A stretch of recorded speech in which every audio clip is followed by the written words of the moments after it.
को new sky YouTube channel पर आप सभी को स्वागत करता हूं प्यारे दोस्तों। और आज मैं आप सभी को सब्जेक्ट केमिस्ट्री क्लास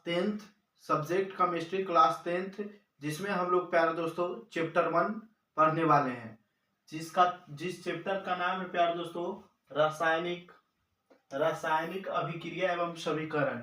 रासायनिक अभिक्रिया एवं समीकरण इस चैप्टर का नाम है। और आज हम सभी लोग इस चैप्टर के बारे में पूरा बेहतर तरीके से जानकारी लेंगे और बहुत ही आसान तरीके से इसको समझेंगे। बस आपको क्या करना है प्यारे दोस्तों कि ये जो आप अगर न्यू स्काई यूट्यूब चैनल पर पहली बार आए हैं तो आप सभी लोग न्यू स्काई यूट्यूब चैनल को सब्सक्राइब कर लीजिए, जिससे हमारा नोटिफिकेशन जो हो आपके ऊपर सबसे पहले पहुंचे। ठीक है, तो आप सभी लोग इस क्लास के लास्ट तक बने हुए रहेगा, जिससे आपको एक बेहतर चीज मिलेगा। ये ना कि आप आए क्लास से क्या के आए थोड़ा सा वीडियो देखे उसके बाद क्या कर दिए कट कर दिए, तो आपको ऐसा नहीं करना। बस आप क्या कीजिए कि इस वीडियो को लास्ट तक देखिएगा और मैं आपको 100% गारंटी दिलाता हूं कि आपको यह समझ में जरूर आएगा। ठीक है प्यारे दोस्तों, तो हम सभी लोग क्लास को शुरू करेंगे। और क्लास शुरू करने से प्यारे दोस्तों पहले हम लोग कुछ मोटिवेशनल जो शायरी है उसको देख लेते हैं, और उस शायरी के साथ हम लोग नए ऊर्जा के साथ पूरे क्लास को शुरू करेंगे। और आप सभी लोग नए ऊर्जा के साथ आप सभी लोग एक काम कीजिएगा कि वीडियो जब देखिएगा तो आप सभी लोग एक कॉपी कलम ले लीजिएगा और आप मेरे साथ साथ नोट्स बनाते चलिएगा, जिससे आपको याद करने में रिवीजन करने में क्या हो आसान हो। ठीक है, तो देखिएगा हम लोग जो थोड़ा सा प्यारा सा छोटा सा एकदम शायरी बोलते हैं। बोला जा रहा है प्यारे दोस्तों कि जिस मेहनत से आप भाग रहे हैं, जिस मेहनत से आज आप भाग रहे हैं, जिस मेहनत से आप आज क्या कर रहे हैं प्यारे दोस्तों भाग रहे हैं, वही कल आपको सफलता दिलाएगी। वही कल आपको क्या दिलाएगा? सफलता दिलाएगी। झोंक दो खुद को इस आग में, यही कल आपको हीरा बनाएगी। झोंक दो खुद को इस आग में, यही कल आपको हीरा बनाएगी प्यारे दोस्तों। ठीक है, उसके बाद दूसरा हम शायरी बोल रहे हैं प्यारे दोस्तों, जीतेंगे हम ये वादा करो, जीतेंगे हम ये वादा करो, जीतेंगे हम ये क्या करना है? वादा करना है। जीतेंगे हम ये वादा करो, कोशिश हमसे ज्यादा करो, किस्मत भी रूठे पर हिम्मत न टूटे, किस्मत भी रूठे पर हिम्मत न टूटे, मजबूत इतना इरादा करो। कहा जा रहा है कि इरादा को इतना मजबूत कर लीजिए कि किस्मत भी रूठ जाए, बाकी हिम्मत टूटना नहीं चाहिए प्यार दोस्तों।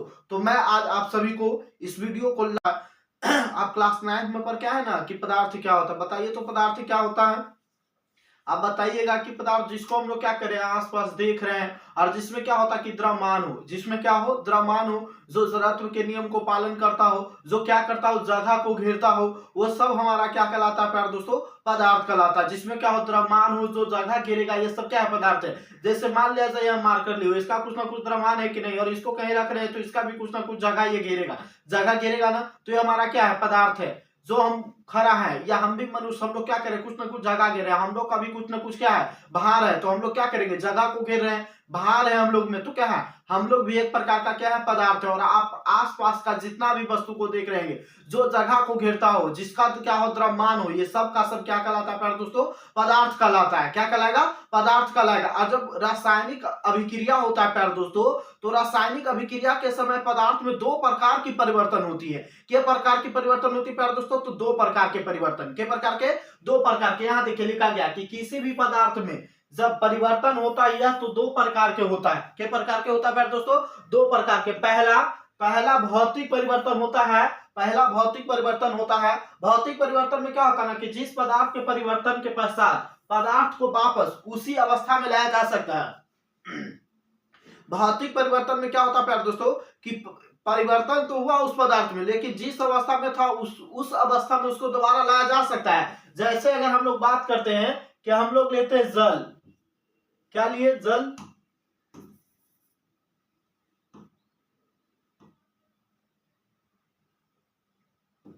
हम लोग ले रहे हैं जल। जल का सूत्र आप सबको मालूम होगा H2। जल H2 है। अब इसको हम लोग क्या करते हैं कि फ्रीज में रखें, और फ्रीज में रख करके इसको क्या करते हैं? बर्फ बना दी। फ्रीज में रखे जल लिए और जल को रखे कहा फ्रीज में, और फ्रीज में रखे तो ये क्या बन गया 0 डिग्री सेल्सियस इसका तापमान दिया तो ये क्या बन गया बर्फ बन गया, यानी एक ठोस का रूप ले लिया।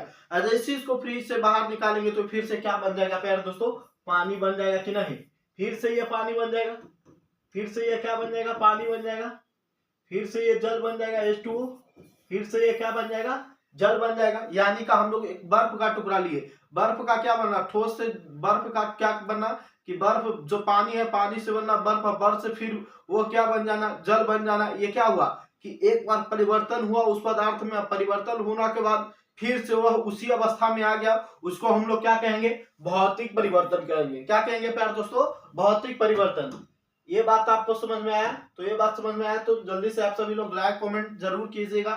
चलिए आगे हम लोग देखते हैं अवस्था में परिवर्तन तथा दूसरा रासायनिक परिवर्तन होता है प्यारे दोस्तों। दूसरा हम आपको क्या बताए रासायनिक परिवर्तन। रासायनिक परिवर्तन क्या है ना कि जिसको एक बार उसमें परिवर्तन हुआ लेकिन उसको दोबारा फिर उसी अवस्था में नहीं आएगा, एक बार परिवर्तन हुआ और वह दोबारा उसी अवस्था में नहीं आएगा, उसको हम लोग क्या कहेंगे रासायनिक परिवर्तन। जैसे जैसे अगर हम लोग मान लिया जाए कि दूध से दही बना दिए, दूध से क्या बना दही, और दही से दूध बनेगा नहीं बनेगा ये संभव नहीं है, तो दूध से दही का बनना ये क्या है हम लोग का रासायनिक परिवर्तन है। कौन सा परिवर्तन है रासायनिक परिवर्तन। देखिएगा रासायनिक अभिक्रिया में एक या अधिक पदार्थ आपस में अंतर क्रिया करते हैं, करके परिवर्तित होते हैं और एक या अधिक भिन्न रासायनिक गुण वाले पदार्थ बनाते हैं। किसी रासायनिक अभिक्रिया में भाग लेने वाले पदार्थ को अभिकारक रिएक्टेंट कहते हैं और अभिक्रिया के फलस्वरूप उत्पन्न पदार्थ को उत्पाद कहते हैं। देखिए प्यारे दोस्तों रासायनिक अभिक्रिया क्या होता है कि दो चीज ली, जैसे मान लिया जाए एग्जाम्पल हम लोग लेते हैं, एक एग्जाम्पल के तौर पर लेते हैं हम लोग कि लिया गया हाइड्रोजन, हाइड्रोजन हमारा एक प्रकार का तत्व है।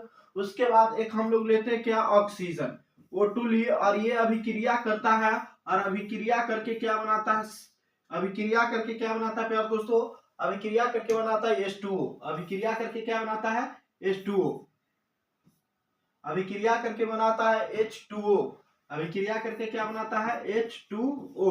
ये क्या बना दिया जल, ये क्या बनाया जल बनाया, अभिक्रिया करके ये जल बनाया।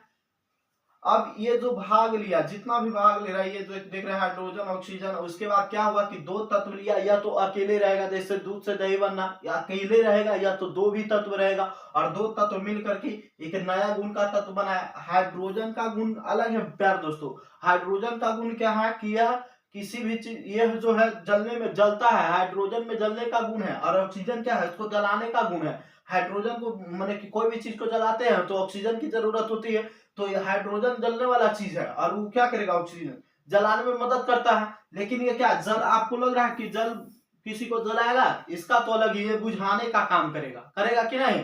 तो ये दोनों का गुणों में अंतर आ गया कि नहीं। जब दो या दो से अधिक पदार्थ क्या करेगा अभिक्रिया करेगा तो नए गुण के पदार्थ बनेंगे, उसी को रासायनिक अभिक्रिया कहेंगे। क्या कहेंगे रासायनिक अभिक्रिया। और इसमें दो तरह के जो अभिक्रिया में भाग लेता है, जो अभिक्रिया में भाग लेता है ना प्यारे दोस्तों उसको कहेंगे अभिकारक। जो अभिक्रिया में भाग लिया उसको क्या कहेंगे अभिकारक। अब हम लोग को बताइए इसमें अभिक्रिया में भाग कौन रहा हाइड्रोजन और ऑक्सीजन, हाइड्रोजन और ऑक्सीजन हमारा क्या है अभिकारक है, और H2O जो हमारा जल है ये क्या है अभिक्रिया में भाग लिया उसको अभिकारक। और जब अभिक्रिया हो गया और जो नए गुण के तत्व बने उसको क्या कहेंगे उत्पाद, उसको क्या कहेंगे उत्पाद या प्रतिफल कहते हैं, उत्पाद या प्रतिफल। अब बताइए ये दोनों अभिक्रिया क्या तो क्या बनाया नया गुण, नया गुण के तत्व बनाया। नया गुण के तत्व कौन बनाया H2O, H2O जो नया गुण के तत्व बनाया ये हमारा क्या कहलाएगा इधर वाला उत्पाद और इधर वाला क्या कहलाएगा अभिकारक कहलाएगा, इधर वाला क्या कहलाएगा अभिकारक और इधर वाला क्या कहलाएगा उत्पाद कहलाएगा। यहां तक आपको बात समझ में आया। चलिए हम लोग आगे बढ़ते हैं। यहाँ पर देखिए संतुलित क्या हुआ, आगे हम लोग सीखेंगे कि संतुलित कैसे किया जाता है। ठीक है देखिए यहाँ पर लिखा गया है कि रासायनिक परिवर्तन क्या होता है ऐसा परिवर्तन जो किसी पदार्थ के रासायनिक गुणों में परिवर्तन करता है और इस प्रकार के परिवर्तन में पदार्थ को वापस उसी अवस्था में प्राप्त नहीं किया जा सकता है, उसको हम लोग क्या कहेंगे रासायनिक परिवर्तन कहेंगे। और रासायनिक परिवर्तन के गुण देखिएगा तो रासायनिक परिवर्तन के निम्नलिखित गुण है। सबसे पहला गुण तो क्या हो जाए कि इस प्रकार के परिवर्तन में समानता पदार्थ के रासायनिक गुणों में क्या होता है परिवर्तन होगा। उसके बाद रासायनिक परिवर्तन के पश्चात पदार्थ को पहले अवस्था में प्राप्त नहीं किया जा सकता है। जैसे दूध से दही बना है तो फिर दही को हम लोग दूध नहीं बना सकते हैं प्यारे दोस्तों, उसके बाद देखिएगा यह परिवर्तन जो है अस्थायी परिवर्तन है, क्योंकि दूध से दही बना, उसके बाद ये दूध से दही भी बन गया, परमानेंट क्या बन गया, दही। तो यह एक प्रकार का क्या है, अस्थायी परिवर्तन। और रासायनिक परिवर्तन के पश्चात एक नया पदार्थ का निर्माण होगा। ये तो आपको मालूम, जैसे दूध से दही का जमना, उसके बाद लोहे पर जंग लगना, उसके बाद वायु के संपर्क में आने से लोहा पर क्या हो जाता है, जंग लग जाता है। उसके बाद अंगूर का रस का किण्वन क्रिया द्वारा किण्वन होना, उसके बाद भोजन का पकना, हमारे शरीर में भोजन का पाचन श्वसन करते हैं, ये सब का जो परिवर्तन होता है दोस्तों, रासायनिक परिवर्तन है। रासायनिक अभिक्रिया की पहचान हम लोग को देखना कि रासायनिक अभिक्रिया है उसको पहचानेंगे कैसे। तो सबसे पहला रासायनिक अभिक्रिया की पहचान करने के लिए, रासायनिक अभिक्रिया की पहचान करना ताकि यह पता लगाया जा सके कि अभिक्रिया संपन्न हुई है। जब कोई अभिक्रिया संपन्न होती है तो निम्न चिन्हों से पता लगाया पहचाना जा सकता है। पहला चीज कि पदार्थ की अवस्था में क्या हो जाएगा, परिवर्तन। पदार्थ की अवस्था में क्या हो जाएगा प्यारे दोस्तों, परिवर्तन हो जाएगा। और दूसरा क्या होगा, रंग में परिवर्तन। दूसरा क्या होगा, रंग में परिवर्तन। दूसरा होगा रंग में परिवर्तन। और तीसरा क्या होगा, गैसों का निष्कासन, उसमें से गैस निकलने लगेगा, ठीक है। उसके बाद ताप में परिवर्तन, उसका टेम्परेचर में भी क्या हो जाएगा, परिवर्तन। तब हम लोग पहचान पाएंगे कि रासायनिक समीकरण में, रासायनिक अभिक्रिया में प्यारे दोस्तों क्या हुआ है, बदलाव हुआ है। रासायनिक अभिक्रिया को क्या कर सके, पहचान सकते हैं इस तरीके से। कैसे पहचान सकते हैं कि पदार्थ की अवस्था में परिवर्तन, उसके बाद उसके रंग में परिवर्तन हो जाएगा, गैस का निष्कासन हो जाएगा, उसके बाद ताप में क्या हो जाएगा, परिवर्तन हो जाएगा। चलिए आगे हम लोग देखते हैं रासायनिक समीकरण। देखिए रासायनिक समीकरण क्या होता है, जिसको संकेत सूत्र के द्वारा लिख रहे हैं, जिससे क्या हम लोग को आसानी हो। अगर मान लीजिए मैग्नीशियम लिखे, ऑक्सीजन लिखे, तो इसको लिखने में थोड़ा जगह भी ज्यादा घेरेगा, इसमें हम लोग को जगह भी कम लगेगा। देखिए मैग्नीशियम प्लस ऑक्सीजन हुआ तो मैग्नीशियम ऑक्साइड बनाता है, क्या बनाता है, मैग्नीशियम ऑक्साइड, MgO। क्या बनाया, MgO बनाया। MgO बनाया, मैग्नीशियम और ऑक्सीजन से विक्रिया होता है, क्या बनाया, MgO बनाया। ये हमारा जो इधर वाला है, क्या हम बोले थे कि अभिक्रिया में भाग लेने वाले को क्या कहेंगे, अभिकारक। और अब जो नया तत्व बना, उत्पाद कहलाएगा। क्या कहलाएगा, उत्पाद। उसके बाद देखिए यहाँ लिखा है कि नोट, इस प्रकार के समीकरणों को लिखना शब्द समीकरण कहलाता है। इस प्रकार के समीकरणों को लिखना क्या कहलाता है, शब्द समीकरण कहलाता है प्यारे दोस्तों। और रासायनिक अभिक्रिया को लिखने का दूसरा तरीका ये है, लिख सकते हैं Mg+O2 बराबर क्या हो गया, MgO हो गया, ठीक है। जिसको हम लोग, ये हो गया हमारा मैग्नीशियम और ये हो गया क्या, ऑक्सीजन। तो बनाता है क्या, मैग्नीशियम ऑक्साइड। क्या बनाता है, मैग्नीशियम ऑक्साइड। और ये वाला हमारा जो क्या कहलाएगा, अभिकारक कहलाएगा। ये वाली हमारा क्या कहलाएगा, अभिकारक। और ये वाला जो है हमारा क्या कहलाएगा, उत्पाद कहलाएगा। MgO जो नया गुण का तत्व बन गया, क्या कहलाएगा, उत्पाद कहलाएगा। इस तरीके से हम लोग और इसको बोल सकते हैं कि रासायनिक समीकरण को लिखना सांकेतिक तरीका है। किसी रासायनिक अभिक्रिया के समीकरणों को दो भागों में लिखा जा सकता है। देखिए आ गया कि अभिकारक क्या होता है, अभिकारक। अभिकारक यानी कि रिएक्टेंट। रिएक्टेंट किसे कहेंगे प्यार दोस्तों, तो बताएं कि वे पदार्थ जो किसी अभिक्रिया में भाग लेते हैं, क्या प्यार दोस्तों, वैसा पदार्थ जो किसी अभिक्रिया में क्या लेता है, भाग लेता है। वैसा पदार्थ जो अभिक्रिया में क्या लेता है, भाग लेता है, उसी को हम लोग क्या कहेंगे, अभिकारक कहेंगे। जो अभिक्रिया में भाग लेगा उसको क्या कहेंगे प्यारे दोस्तों, अभिकारक कहेंगे। जो अभिक्रिया में भाग लेगा उसको क्या कहेंगे, अभिकारक कहेंगे। जैसे ऊपर के समीकरण में मैग्नीशियम एवं ऑक्सीजन अभिक्रिया में भाग ले रहे थे, जैसे ये बताया गया कि Mg हो गया, वो जो अभिक्रिया में ये दोनों क्या कर रहा था, मैग्नीशियम और ऑक्सीजन क्या रहा, भाग ले रहा, उसको हम लोग क्या कहेंगे, अभिकारक कहेंगे। जो Mg+O2 क्या लिया, अभिक्रिया में भाग लिया ना, उसको हम लोग क्या कहेंगे, अभिकारक कहेंगे। और आगे देखिए उत्पाद हम लोग किसको कहेंगे। उत्पाद क्या होता है, किसी अभिक्रिया के दौरान नए गुण का तत्व का बनना क्या कहलाएगा, उत्पाद कहलाएगा। जैसे MgO उत्पाद है, Mg और O2 भाग लिया, ठीक है, और उसके बाद बना कौन सा, MgO। ये क्या हो गया, नया गुण के तत्व बना। Mg और प्लस O2, ऑक्सीजन जब मैग्नीशियम और ऑक्सीजन अभिक्रिया करता तो क्या बनाता है, मैग्नीशियम ऑक्साइड। ये जब नया गुण के तत्व बन गया, यही चीज क्या कहलाएगा, उत्पाद कहलाएगा। आगे देखिए रासायनिक समीकरण को लिखना। हम लोग रासायनिक समीकरण को कैसे लिखते हैं, ठीक है। तो इसके लिखने के लिए अलग अलग प्रकार के नियम है जो हमको बहुत ही बेहतरीन तरीके से समझना पड़ेगा प्यार दोस्तों। तो देखिएगा यहाँ पर रासायनिक समीकरण एक रासायनिक अभिक्रिया को प्रदर्शित करता है, ठीक है। इसलिए रासायनिक समीकरण में तीर के निशान बाईं ओर अब अभिकारक को लिखा जाता है और उनके बीच में प्लस चिन्ह लगाया जाता है। और इस तीर के दाईं ओर उत्पादों को लिखा जाता है और उनके बीच प्लस चिन्ह लगाया जाता है। जैसे समझिए, जैसे इसको समझिए, जैसे देखिए एक लिखा गया Zn+H2SO4। देखिए एक तत्व लिखे, रासायनिक जो समीकरण में एक तत्व लिखे Zn, उसके बाद क्या लिखा गया H2SO4, ये जो हमारा क्या है सल्फ्यूरिक अम्ल, और ये क्या बना दिया ZnSO4 बना दिया, यानी कि जिंक सल्फेट बना दिया ZnSO4।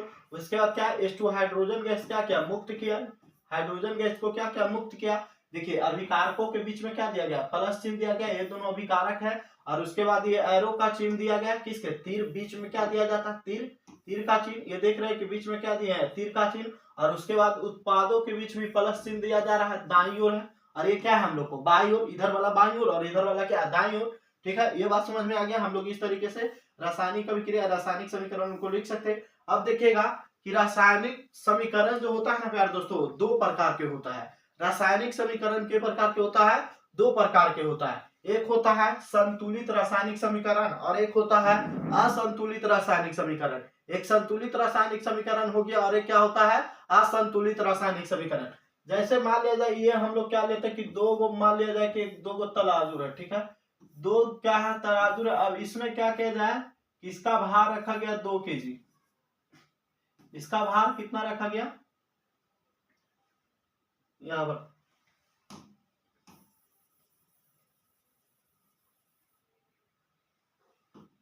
यहाँ पर अगर मान लिया जाए एक डब्बा लिए और इसमें भार कितना है 2 kg है, और फिर एक डब्बा लेते हैं इसका भार जो हो जाता है 4 kg है। बताइए एक हो गया हम लोग का बाई पक्ष और एक क्या हो गया दाया पक्ष, क्या दोनों पक्ष जो है बराबर है, बराबर है दोनों, क्या यहाँ 2 kg यहाँ 4 kg, ये वाला क्या हो जाएगा ये वाला ऊपर की ओर ये वाला नीचे की ओर आ जाएगा, यानी का ये दोनों बराबर नहीं है। उसी तरीके से संतुलित रासायनिक समीकरण में क्या असंतुलित, ये हमारा क्या हो गया असंतुलित है, ये दोनों संतुलित नहीं है। और एक मान लिया जाए दोनों में क्या हो, एक हम लोग लिए एक 4 kg का ये भी है और 4 kg का एक और ले लिए, ये दोनों क्या होगा बराबर होगा, दोनों इक्वल होगा, ये दोनों क्या होगा जैसे है इस तरीके से इसी तरीके से रहे। लेकिन एक में ले लिए तो एक क्या हो जाएगा लग जाएगा, और एक कैसे हो जाएगा एक इस तरीके से हो जाएगा एक इस तरीके से, तो क्या हो गया दोनों बराबर हुआ नहीं ना, ये क्या हो गया असंतुलित। और जब दोनों बराबर इक्वल है तो क्या है संतुलित है। और इस तरीके से नीचे हो गया के ऊपर, तो एक का भार क्या हो गया ज्यादा हो गया और एक का कम हो गया, तो यानी का ये क्या हो गया असंतुलित हो गया, और दोनों जब बराबर रहेगा तो संतुलित। ये बात समझ में आया।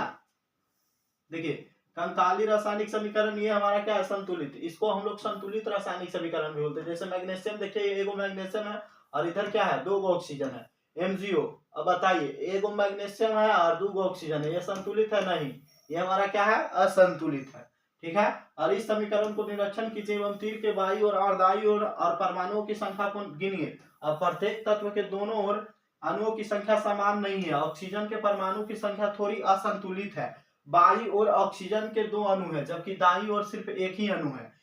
ये जो कहलाएगा क्या प्यार दोस्तों कहलाएगा असंतुलित रासायनिक समीकरण, और इसी को हम लोग क्या कहते हैं कंकाली समीकरण भी कहते हैं। क्या कहते हैं कंकाली समीकरण कहते हैं। आगे देखिए कंकाली रासायनिक समीकरणों को संतुलित करना, कैसे संतुलित करेंगे, तो द्रव्यमान संरक्षण के नियम के अनुसार यह संतुष्ट करने के लिए रासायनिक समीकरण को संतुलित किया जाता है कि तीर के बाईं ओर तथा दाईं ओर के तत्व के परमाणु की संख्या समान किया जाए। दोनों ओर परमाणु का संख्या क्या करना है समान करना है। जैसे अभी हम लोग जो देख रहे थे एग्जाम्पल एक देखते हैं, देखिए एग्जाम्पल के तौर पर देखा जाए तो एक हम लोग लिए क्या Mg लिया गया और एक क्या लिए ऑक्सीजन O2। अब यहाँ पर देखिए कि इसका परमाणु का जो संख्या एक के गो है, मैग्नीशियम हमारा एक गो है और ऑक्सीजन 2 गो है। अब ये बनाता है क्या MgO, क्या बनाता है MgO, क्या बना दिया MgO बनाया। तो अभी Mg+O2 बनाया तो हमारा एगो मैग्नीशियम इधर ठीक है एगो ऑक्सीजन। अब बताइए एगो इधर 2 गो ऑक्सीजन है, उधर एक ही ऑक्सीजन है, इधर मैग्नीशियम के गो है, मैग्नीशियम के गो है एगो है। अब देखिए संतुलित करने के लिए क्या होना चाहिए बराबर होना चाहिए, मैग्नीशियम भी उतना ही होना चाहिए और ऑक्सीजन भी उतना ही होना चाहिए। तो बताइए 2 से यहाँ गुना करेंगे तो 2 गो मैग्नीशियम हो गया। अब यहाँ पर हम लोग 2 से क्या कर देंगे गुना, तो 2 गो मैग्नीशियम भी हो गया और 2 गो क्या हो गया ये इसके लिए भी गुना होगा ऑक्सीजन के लिए भी, तो 2 गो ऑक्सीजन भी हो गया। तो ये हमारा क्या हो गया संतुलित हो गया, यानी का जिसका दोनों तरफ का परमाणु संख्या का जो भार होता है दोनों क्या होना चाहिए बराबर होना चाहिए, इक्वल होना चाहिए। ठीक है, रासायनिक अभिक्रिया के प्रकार हम लोग देखते हैं प्यारे दोस्तों। रासायनिक अभिक्रिया के प्रकार, रासायनिक अभिक्रियाओं में अणुओं के बीच बंध का बनना और टूटने से नए पदार्थ का निर्माण होता है। जैसे जल के अणुओं के टूटने से ऑक्सीजन तथा हाइड्रोजन उत्पन्न होते हैं, जबकि कार्बन तथा ऑक्सीजन के बीच बंध बनने से कार्बन डाइऑक्साइड प्राप्त होता है। जैसे अगर मान लिया जाए, बोला जा रहा है कि कार्बन हो गया, कार्बन और ऑक्सीजन के मिलने से क्या प्राप्त होगा हम लोग को, कार्बन डाइऑक्साइड CO2। अब बताइए तो ये हमारा ई वाला जो क्या कहलाएगा, इसको हम लोग क्या कहेंगे, इसको क्या बताइए, रासायनिक अभिक्रिया में भाग लेने वाले को क्या कहते हैं, बताइए तो आप क्या कहिएगा, अभिकारक। और जो नए गुण के तत्व बना उसको क्या कहते हैं, उत्पाद कहेंगे। क्या कहेंगे, उत्पाद। ये CO2 बन गया, कार्बन डाइऑक्साइड। अब देखिए रासायनिक अभिक्रिया निम्नलिखित प्रकार के होता है। पहला तो संयोजन अभिक्रिया हो गया, दूसरा वियोजन या अपघटन अभिक्रिया, उसके बाद विस्थापन अभिक्रिया या तो एकल विस्थापन अभिक्रिया इसी को बोला जाता है, उसके बाद द्वितीय विस्थापन हो गया, उसके बाद उपचयन एवं अपचयन अभिक्रिया हो गया, उपचयन एवं अपचयन अभिक्रिया हो गया। तो चलिए मेरे प्यारे दोस्तों, मैं आशा करता हूं कि आप सभी लोगों को आज का क्लास बहुत ही बेहतरीन तरीके से समझ में आया होगा। तो इस चैनल को लाइक, सब्सक्राइब, शेयर जरूर कीजिए, जिससे वीडियो अधिक से अधिक लोगों के पास पहुंचे। चल देखिए, हम लोग एक दो शायरी के साथ आज के क्लास को समाप्त करते हैं। बोला जाता है कि जो दिल के करीब थे वे जब से दुश्मन हो गए, जो दिल के करीब थे वे जब से दुश्मन हो गए, जमाने में हुए चर्चे, हम जब से क्या हो गए, मशहूर हो गए।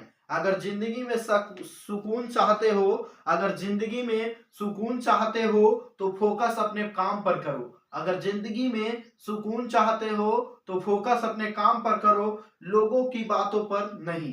लोग बहुत कुछ बोलते हैं, लेकिन लोगों के बात को मत सुनिए, और जो आपका मन करता है वो अपने मन के हिसाब से काम कीजिए। ठीक है, वही बात कहा जा रहा है कि अगर जिंदगी में सुकून चाहते हो तो फोकस अपने काम पर करो, लोगों की बातों पर नहीं करो। ठीक है प्यार दोस्तों, उसके बाद तो हम जो भी है सारी बता दिए थे। चलिए आज का क्लास को समाप्त करते हैं और पार्ट 2 में आप मिलते हैं। तो आप सभी लोग इस वीडियो पर अधिक से अधिक इसको शेयर कीजिए और लाइक कमेंट कीजिए, जिससे मैं पार्ट 2 बना सकूं।